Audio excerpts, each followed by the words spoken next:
I thought my daughter Sarah was the most honest person I knew until I stood frozen outside my own kitchen window, listening to her discuss inheritance papers with my son-in-law Marcus. They were talking about making sure I never found out about the real will waiting for me to leave for my month-long European vacation. Through that glass, I heard them planning something involving my house deed while I was gone. The words hit me like ice water. After 35 years of being Sarah's mother, I realized I didn't know her at all. Let me back up and tell you how I got to that window. My name is Leona, and at 67, I thought I had my life figured out. 2 years ago, my husband Frank passed away from a sudden heart attack, leaving me our beautiful ranch home in suburban Denver. The house sits on 2 acres and is worth about $800,000, completely paid off thanks to Frank's careful financial planning over the decades. After Frank died, our daughter Sarah moved back home with her husband Marcus and their twin boys, Jake and Tyler, who were 8 years old. Sarah had gone through a messy divorce before marrying Marcus, and I welcomed them with open arms. Family should stick together during tough times, right? Marcus had been looking for steady work, and I figured supporting them temporarily was the least I could do while they got back on their feet. That morning, I was rushing to catch my flight to Paris for a month-long European tour I'd been planning since Frank's death. Halfway to Denver International Airport, I realized my passport was sitting on my bedroom dresser. My heart sank as I turned the car around, knowing I'd miss my flight if I didn't hurry. When I pulled into my driveway, I heard voices coming from the kitchen.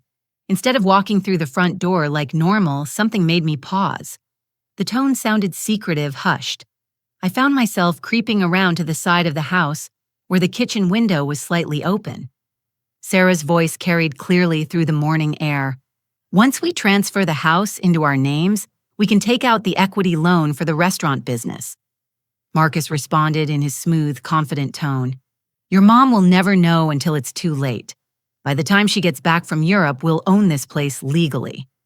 The words hit me like a physical blow. Restaurant business. We'd never discussed any restaurant business. And what did he mean about transferring the house? I pressed myself against the brick wall, my heart pounding so hard I was afraid they might hear it. This was my home, the house Frank and I had worked 30 years to pay off. The place where we'd raised Sarah, where Frank had built her a treehouse in the backyard oak where she'd learned to ride her bike on our long driveway. Trying to process what I was hearing, I remembered how Sarah had been so helpful with paperwork after Frank's funeral. She'd insisted on taking care of legal matters while I grieved. "Let me handle the boring stuff, Mom," she'd said with such loving concern. "You just focus on healing." Now those same words took on a sinister meaning. I needed to get inside without them knowing. Our house had a basement entrance through the garage that Frank had installed years ago for his workshop. I carefully made my way around the back, using my key to slip into the basement as quietly as possible. The basement stairs creaked slightly as I climbed toward the main floor. I could still hear their voices in the kitchen, so I headed to my home office where I kept important documents. What I found made my blood run cold. My usually organized desk was a disaster. File drawers hung open, papers scattered everywhere. Important documents that should have been in my fireproof safe were missing entirely. Frank's life insurance papers, our marriage certificate, the house deed, everything was gone. I noticed Sarah's purse sitting on my desk chair. With trembling hands, I looked inside and found something that made me gasp out loud. Multiple identification cards with my name, but Sarah's photograph. Driver's licenses, state IDs, even a fake social security card. How long had she been planning this? Beneath the fake IDs, I discovered sheets of paper with my signature practiced over and over again. Page after page of Sarah, trying to perfect my handwriting. The betrayal cut deeper than anything I'd ever experienced. But the worst discovery was a notarized quitclaim deed transferring ownership of my house to Sarah Martinez, dated for the following Tuesday, 3 days away. The notary seal looked official, and my signature appeared perfect. If I hadn't seen the practice sheets, I might have believed I'd signed it myself. My hands shook as I stared at the document. In 3 days, while I was supposed to be flying over the Atlantic Ocean, my daughter planned to steal my home. I knew I needed to hear more before making any decisions. Slipping the quitclaim deed back into Sarah's purse exactly as I'd found it, I positioned myself near the kitchen doorway where I could listen without being seen. Marcus was on his phone, and his conversation chilled me to the bone. "Yeah, Tony, I told you we'd have your money by the end of the month. The house is worth $800,000. We'll sell it for $700 cash and pay you back with interest." Tony who was Tony, and why did Marcus owe him money? When Marcus hung up, Sarah's voice was shaky. "Are you sure this is the only way? Maybe we could ask my mom for help instead of—" "Ask her for what, Sarah?" Marcus interrupted harshly. $150,000. She's a retired school teacher, not a millionaire. Besides, she'd never understand. $150,000. My mind reeled. What had Marcus gotten them into? "You promised me this was just temporary," Sarah continued, and I could hear tears in her voice. "You said we'd pay her back once the restaurant took off." Marcus laughed, but there was no humor in it. "Baby, there is no restaurant. I owe money to people who break kneecaps when you don't pay up. Your mom's house is our only way out." The casual way he said it made my stomach turn. Sarah gasped, apparently hearing this for the first time.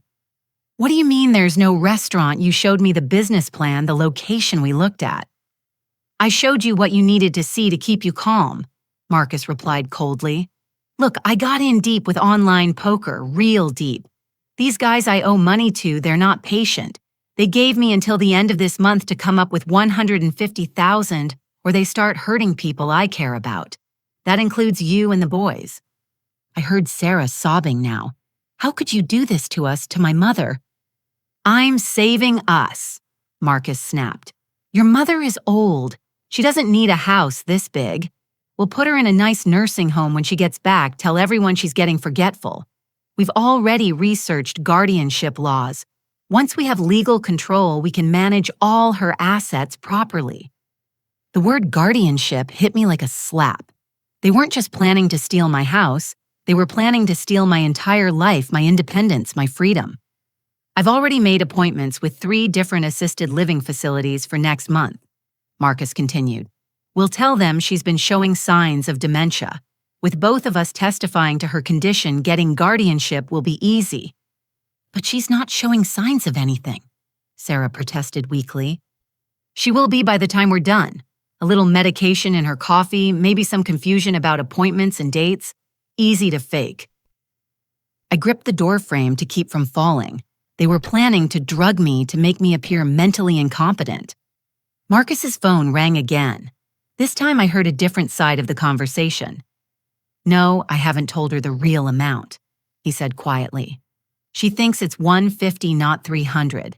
If she knew I was into you guys for $300,000, she'd never go along with this." $300,000.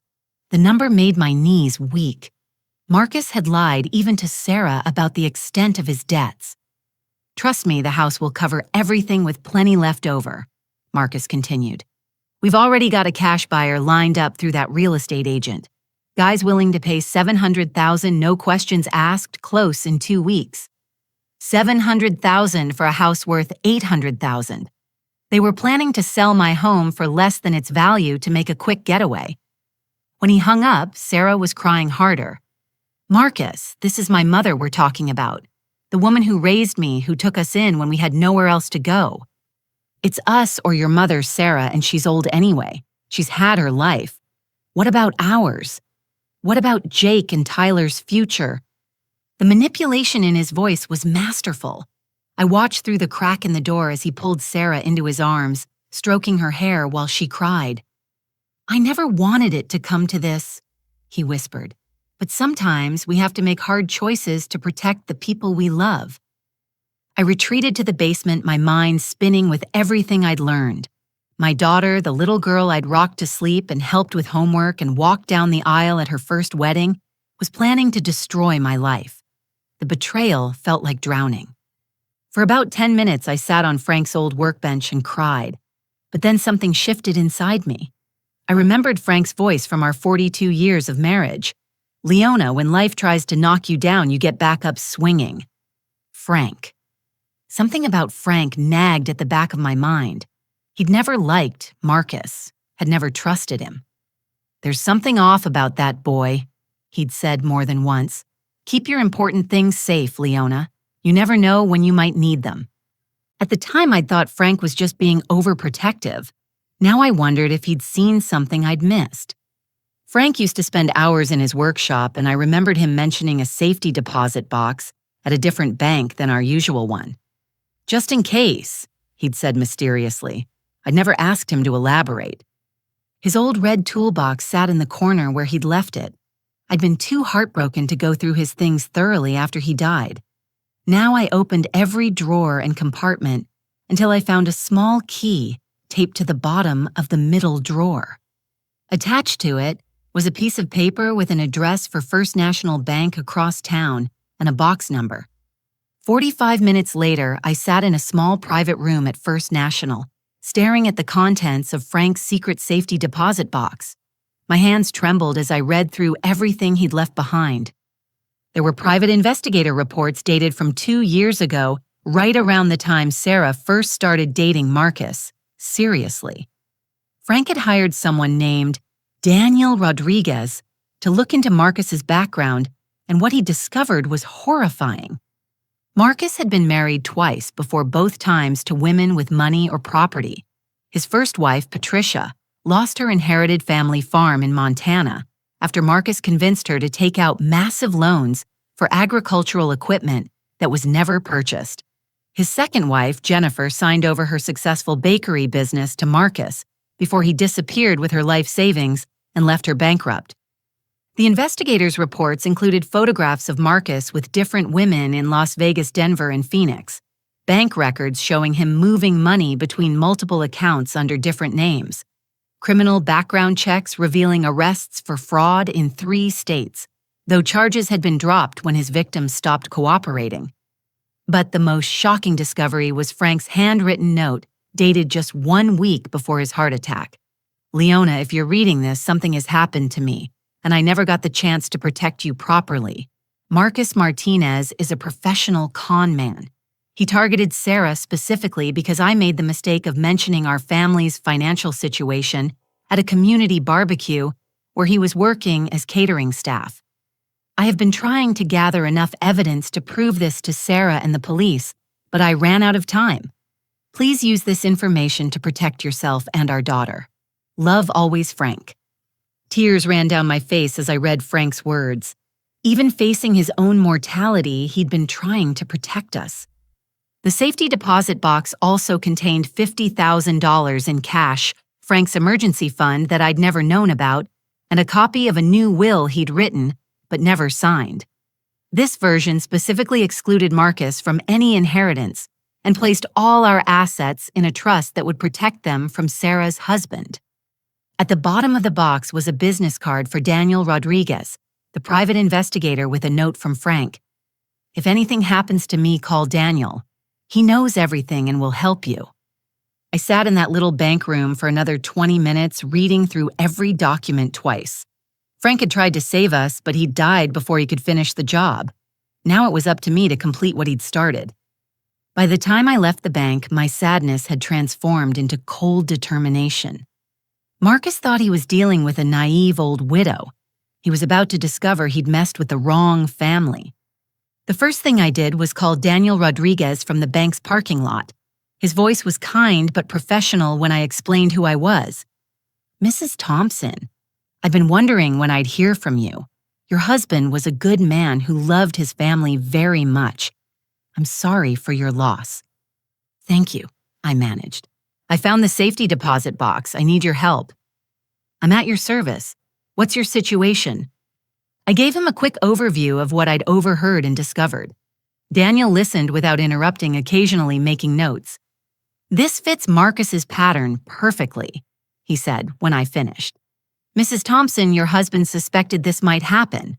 We actually have most of the groundwork laid to stop this, but we'll need to act quickly and carefully. What do you need me to do?" "For now, nothing different. Go home, act normal, pretend you're still leaving for Europe tomorrow. Don't let them suspect you know anything. Can you do that?" After what I heard today, yes, I can do that. Good. I'll start making some calls. We're going to need the police involved, but we need more evidence first. Are you prepared for this to get ugly?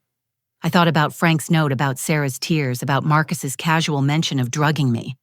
Mr. Rodriguez, it's already ugly. Now we're going to make it fair.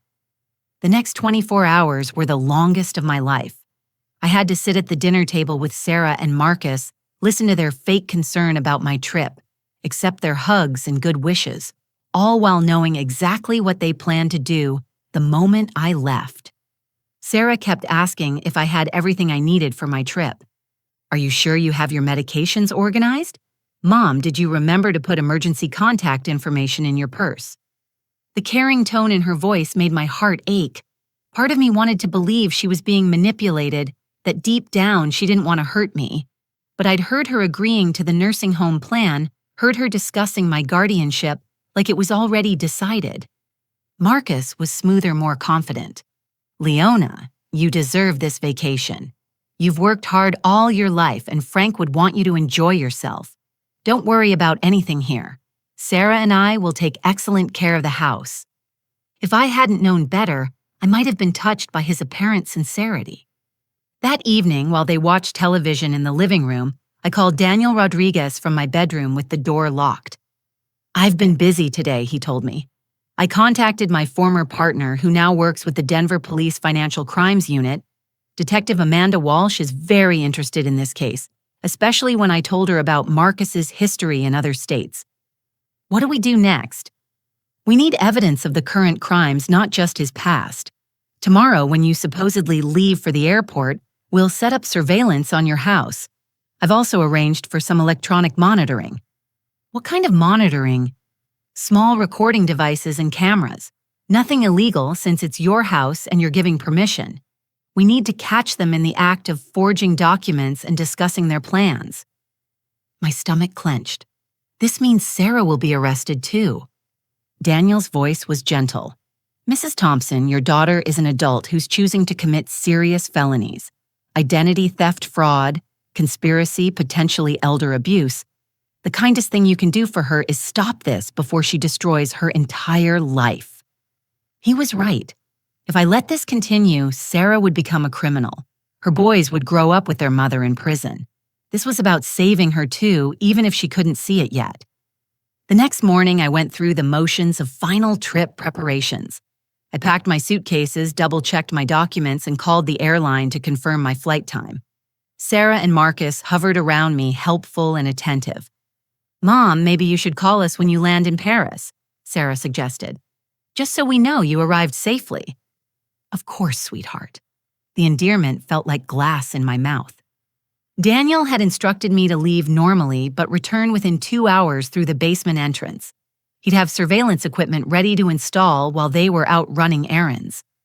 I hugged them both goodbye at the front door, fighting back tears that weren't entirely fake. Whatever happened next would change everything between us forever. Take care of yourselves, I told them. I love you both. Sarah's eyes filled with tears as she hugged me tighter. I love you too, Mom. Have the best time. Marcus shook my hand formally. Safe travels, Leona. We'll miss you. Driving away from my house, I wondered if Sarah was already feeling guilty or if she was relieved that her lies would finally end. I spent 2 hours at a coffee shop across town, giving them time to start whatever they had planned. At exactly 11 o'clock, I received a text from Daniel. Coast is clear. Come to the back alley behind your house. Daniel Rodriguez was a compact man in his 50s with kind eyes and efficient movements. He'd brought another technician who worked quickly to install tiny cameras and audio devices in my kitchen, living room, and home office. These are voice-activated and motion-sensitive, Daniel explained as we worked. Everything will be recorded remotely to a secure server. We'll also have Detective Walsh monitoring in real time from an unmarked van. How long before we have enough evidence? Based on what you overheard, they'll probably move fast. I'd guess within 48 hours, we'll have everything we need. As they finished installing equipment, I noticed something that made my blood freeze. On my kitchen counter was a stack of mail I hadn't seen before. The top envelope was addressed to me but had already been opened. It was a letter from my doctor's office about routine lab results. They're intercepting your mail, Daniel observed grimly. That's federal mail fraud. Beneath the doctor's letter were bank statements, insurance papers, and legal notices all opened and refolded. They'd been reading my personal mail for months.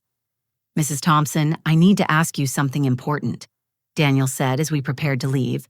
Yesterday you mentioned that Sarah seemed upset about this plan. Is there any chance she's acting under duress? I thought about the conversation I'd overheard about Marcus's threats regarding the loan sharks. I think Marcus is manipulating her using fear to get her cooperation. But Daniel, she still chose this path. She could have come to me for help instead of agreeing to steal my home. You're right. But keep that in mind when this all comes out. Your daughter might be a victim too, just not in the way you originally thought. After they left, I drove to my sister Betty's house across town where I'd be staying. Betty was 3 years older than me and fierce as a badger when someone threatened her family. When I told her what was happening, her face turned red with anger. That no-good Marcus has some nerve, she fumed, and Sarah should know better. I never did trust that man. I need to stay here until this is over, Betty. Can you handle that? Honey, you can stay here as long as you need. We're going to nail that son of a gun to the wall. That afternoon, my phone rang with Sarah's number. Mom, did you make it to Denver International okay? Yes, sweetheart. I'm just waiting for my flight to board. Good. I was worried about you driving alone. Her voice sounded strained. Is everything all right there? Oh, everything's fine. Marcus is taking care of some business and I'm just organizing things around the house. Organizing things, like my personal documents and financial papers. Well, don't work too hard. I'll call you from Paris tomorrow. After hanging up, I felt sick. Sarah was lying to me with such practiced ease. How long had she been deceiving me? My phone buzzed with a text from Daniel. They're moving faster than expected. Marcus just brought 2 men to the house. We think they're starting the document process today. It was beginning. Whatever Marcus had planned, he wasn't waiting for me to be overseas. He was starting immediately. I spent that evening at Betty's kitchen table staring at photos of Sarah as a child. My beautiful little girl who'd believed in fairness and justice, who'd cried when other kids were mean to animals, who'd insisted on sharing her allowance with homeless people we passed on the street. Where had that girl gone? When had she become someone who could plot to destroy her own mother's life? Tomorrow I would find out exactly how far Sarah was willing to go for Marcus, and then I would save her from herself, whether she wanted to be saved or not. The next morning, Detective Walsh called me at Betty's house. Her voice was professional but urgent. Mrs. Thompson, we recorded some very interesting conversations last night. Marcus made several phone calls that confirm everything your private investigator suspected. What kind of calls? He spoke with a man named Tony Breslin, who's actually his partner in previous cons, not a loan shark. They discussed staging a break-in at your house to make your death look like a robbery gone wrong. The words hit me like ice water. My death. Marcus has a $2 million life insurance policy on you that Sarah signed as beneficiary. We don't think your daughter knows about the murder plot yet, but she definitely knows about the insurance money. $2 million. My hands shook as I processed this information. Mrs. Thompson, are you still there? Yes, I'm here. How is that possible? I never signed any life insurance papers. We believe Sarah forged your signature months ago. We found a copy of the application in her purse yesterday. The policy was fast-tracked because of your age and the size of the premium payments. So they weren't planning to put me in a nursing home at all. No, ma'am. The nursing home story was just to keep Sarah cooperative while Marcus arranged the final details. Based on our surveillance, we believe they plan to stage the break-in tomorrow night, assuming you'd be safely in Europe with a perfect alibi. I felt nauseous. My own daughter had signed papers that would pay her $2 million when I died. What do we do now? We continue the plan. Let them think you're in Paris while we gather the final evidence we need. Tonight, Marcus is meeting with his accomplices to finalize everything. We'll record that conversation and make arrests tomorrow before they can act. The day dragged by endlessly. Betty tried to distract me with old photo albums and stories about our childhood, but I couldn't focus on anything except the image of Sarah signing that insurance application. At 3 in the afternoon, Detective Walsh called with an update that made everything worse. "Mrs. Thompson, I'm afraid there's something else you need to know. We intercepted a medical report that Sarah requested from your doctor's office. She's been tracking your health information to support a claim that you're experiencing cognitive decline." But I'm not. My last checkup was perfect. "We know that. But Sarah has been documenting instances of supposed confusion and memory loss. She's building a case that you're mentally incompetent, which would support both the guardianship petition and the life insurance claim if something happened to you." "What kind of instances?" "According to her notes, you've been forgetting appointments, getting lost while driving, asking the same questions repeatedly.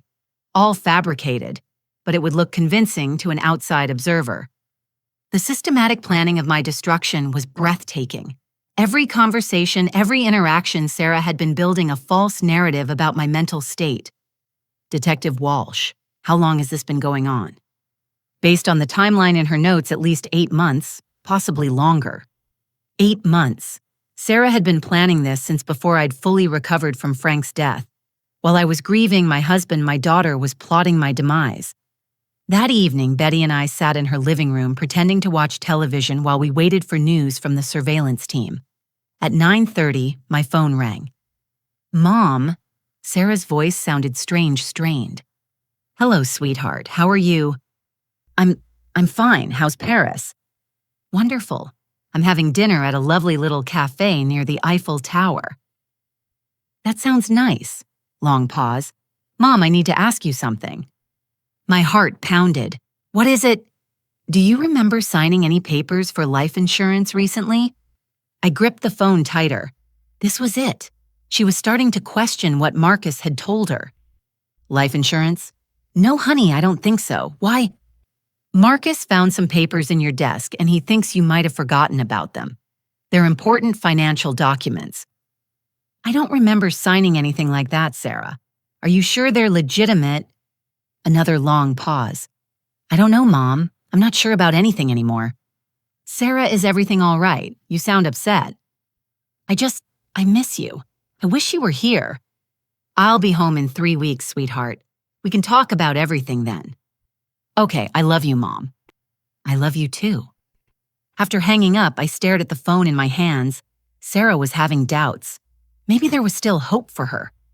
30 minutes later, Detective Walsh called with the final piece of the puzzle. "We recorded Marcus's meeting tonight.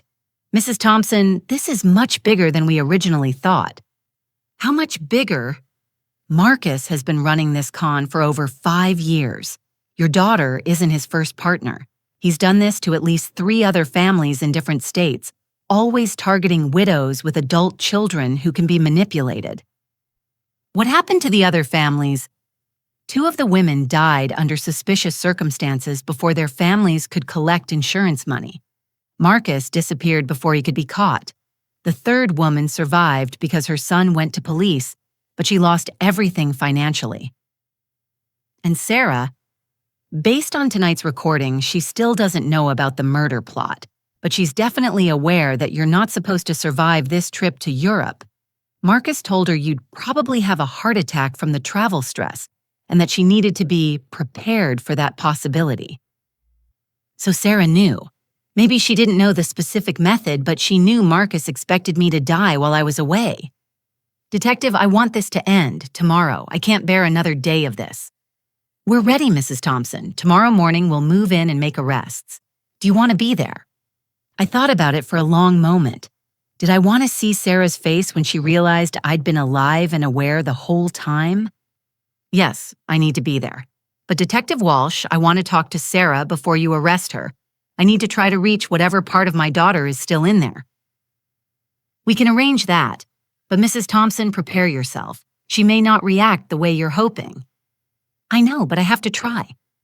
That night, I lay awake in Betty's guest room, staring at the ceiling and remembering the little girl who used to crawl into bed with Frank and me during thunderstorms.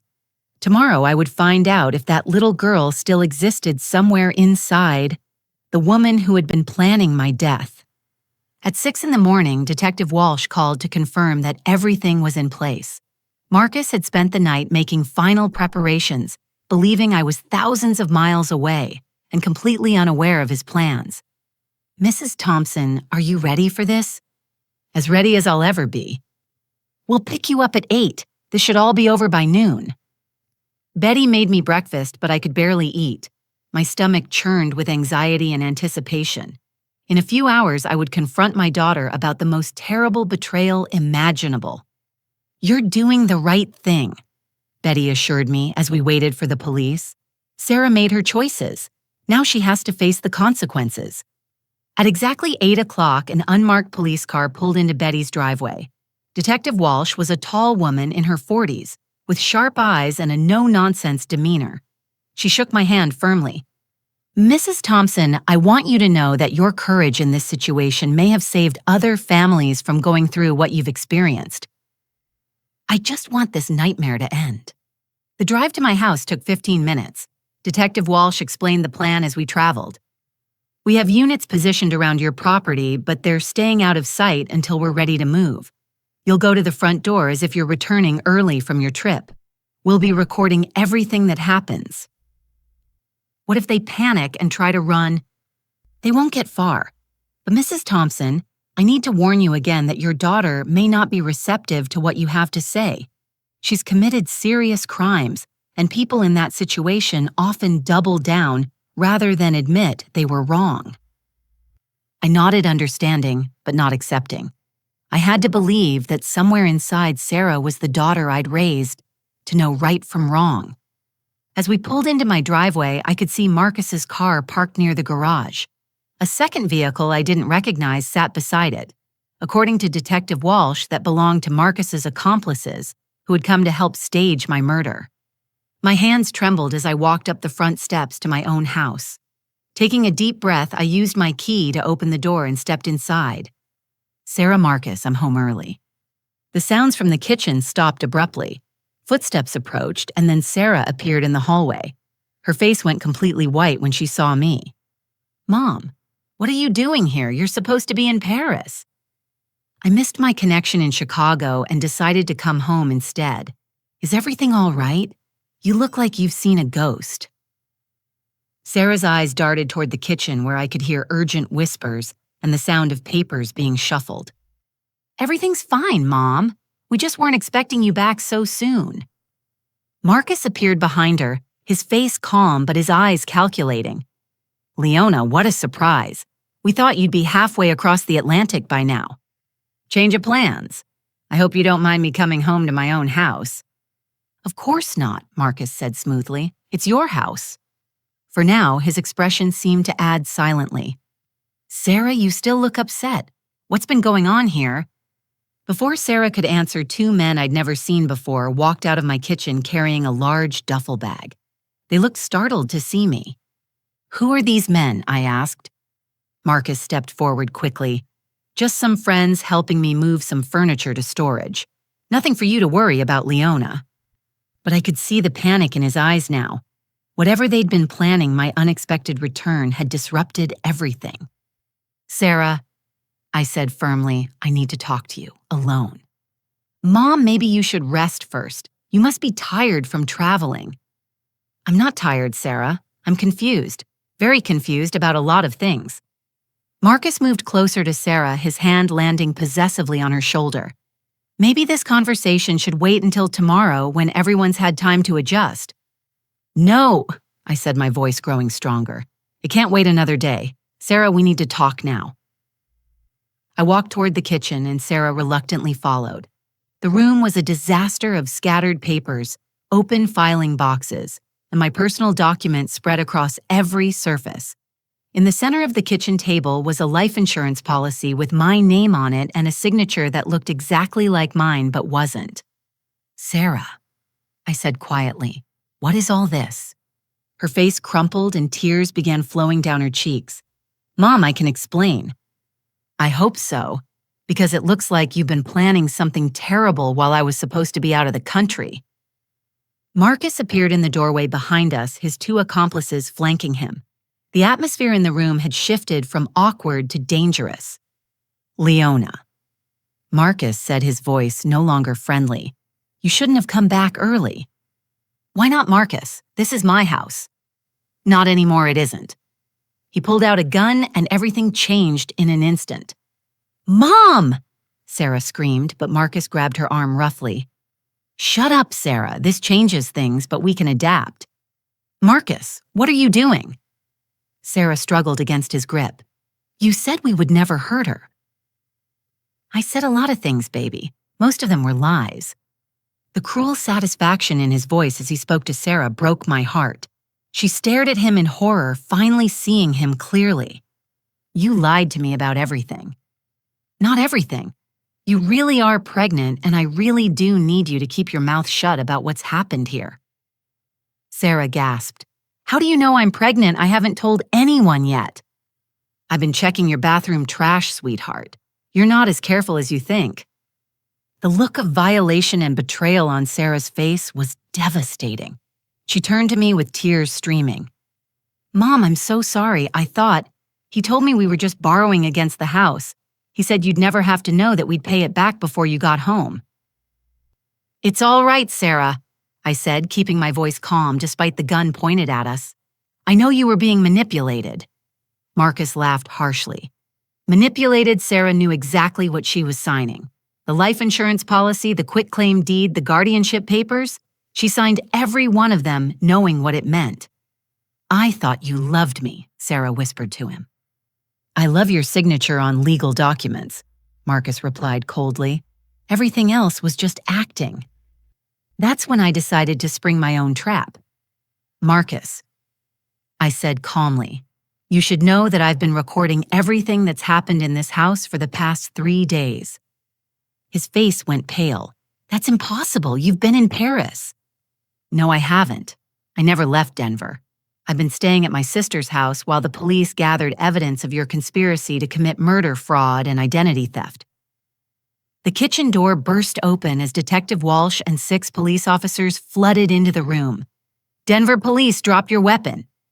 Marcus's accomplices immediately put their hands up, but Marcus tightened his grip on Sarah and pressed the gun to her head. Nobody moves or she dies. Marcus, let her go, Detective Walsh commanded. You're surrounded. There's no way out of this. There's always a way out, Marcus snarled, but I could see the desperation in his eyes. His perfect plan was crumbling around him. Sarah, I said gently, look at me, sweetheart. She met my eyes, terrified but trying to be brave. I forgive you, I told her. Whatever you've done, whatever you've signed, I forgive you. But you need to help us end this. Sarah looked from me to Marcus and back again. Then she did something that surprised everyone. She went completely limp in Marcus's arms, throwing off his balance just long enough for Detective Walsh to take the shot. The tranquilizer dart hit Marcus in the shoulder and he dropped like a stone. Sarah fell with him, but rolled away immediately, scrambling toward me across the kitchen floor. Mom. She threw her arms around me, sobbing. I'm so sorry for everything.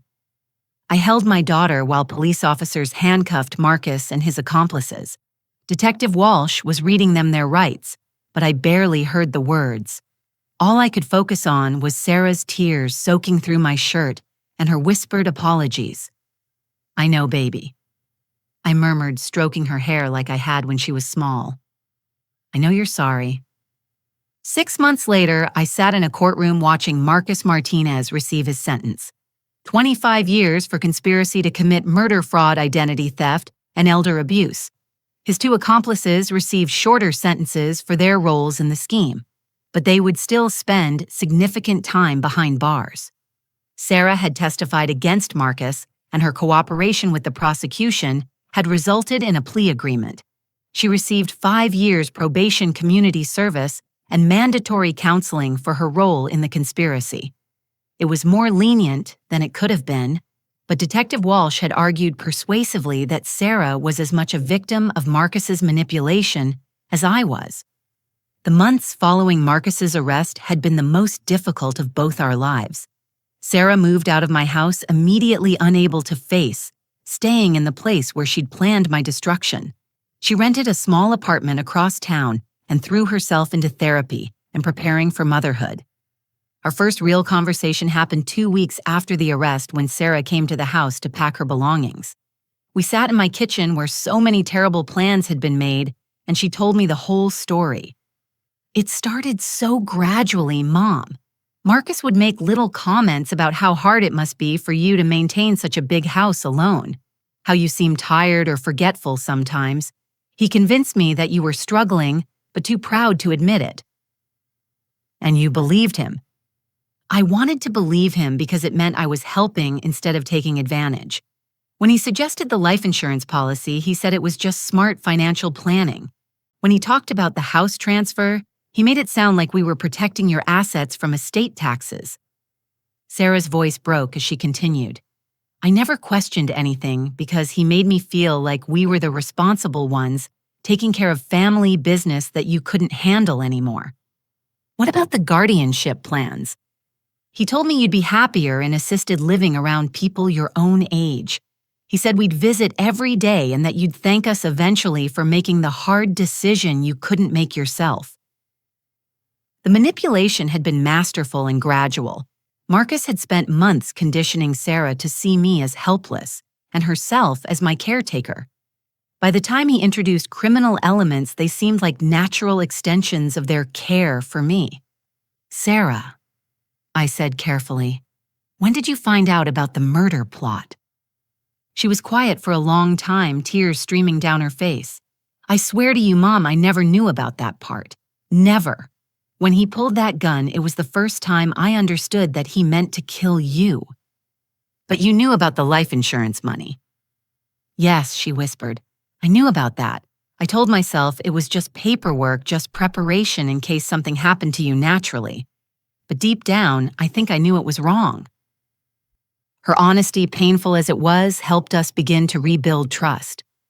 The baby was born healthy in early spring. Sarah named her Frances after her grandfather Frank and asked if I wanted to be present for the birth.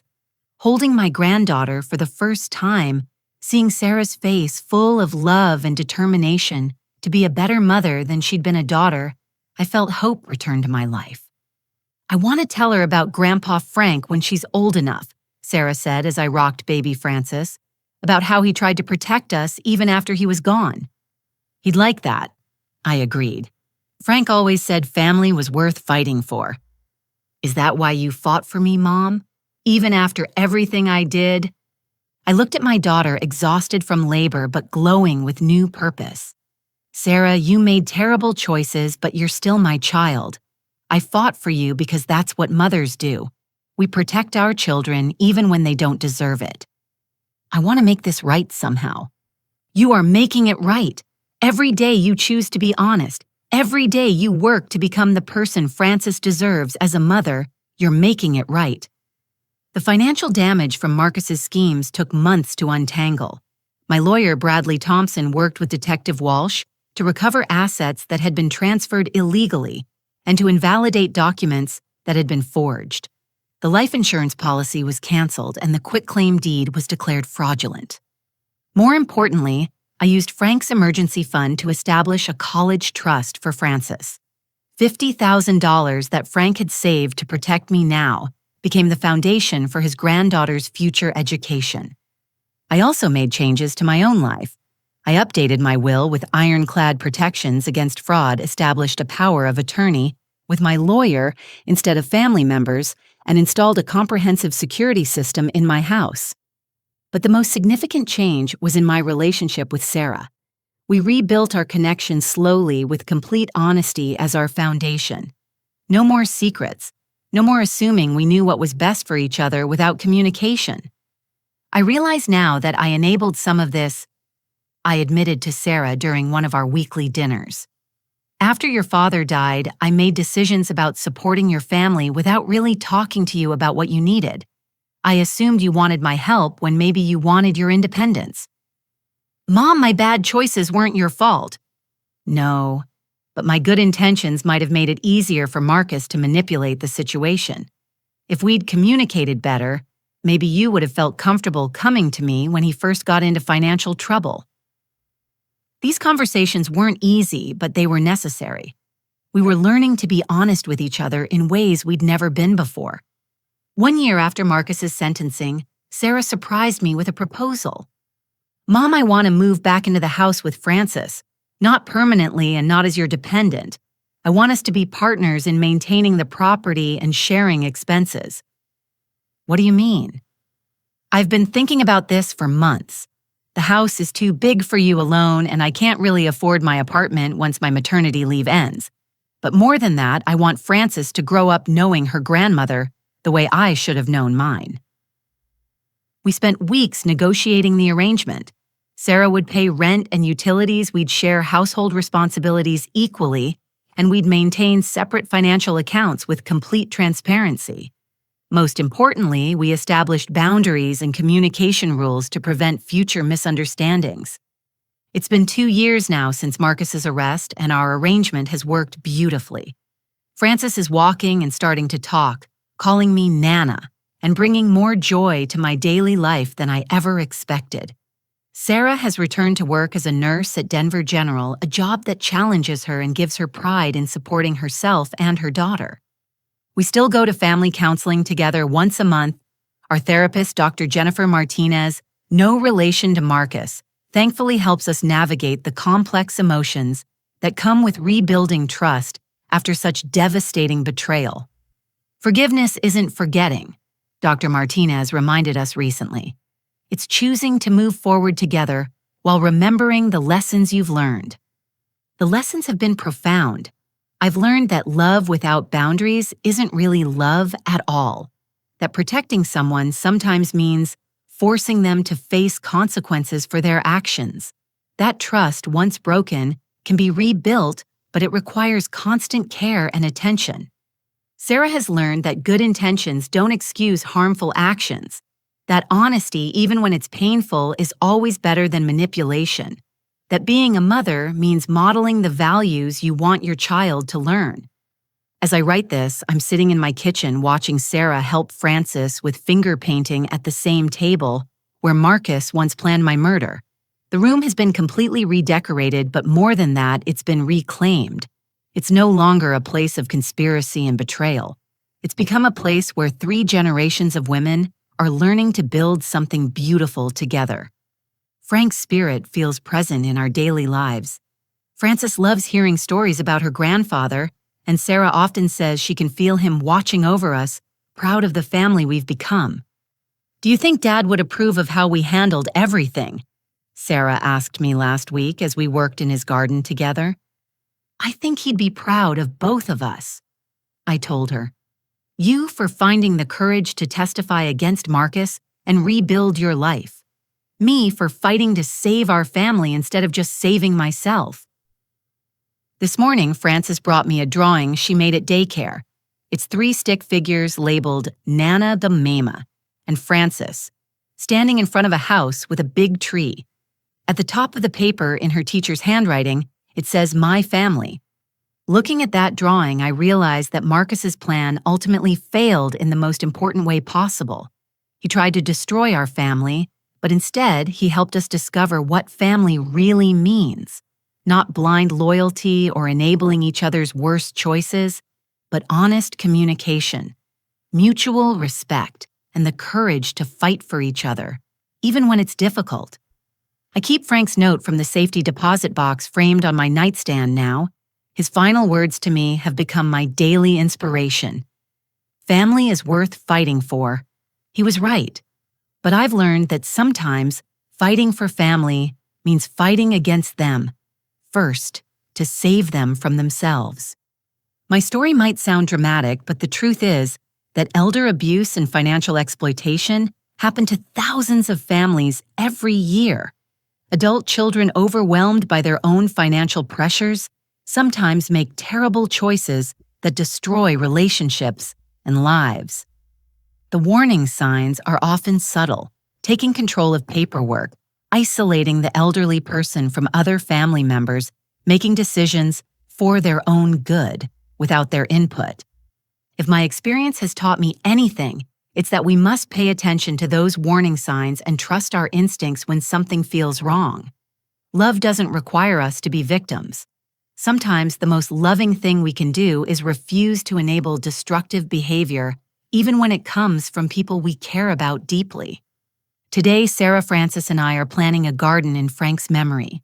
We'll plant vegetables that he loved and flowers that will bloom every spring to remind us that new life can grow from the darkest soil.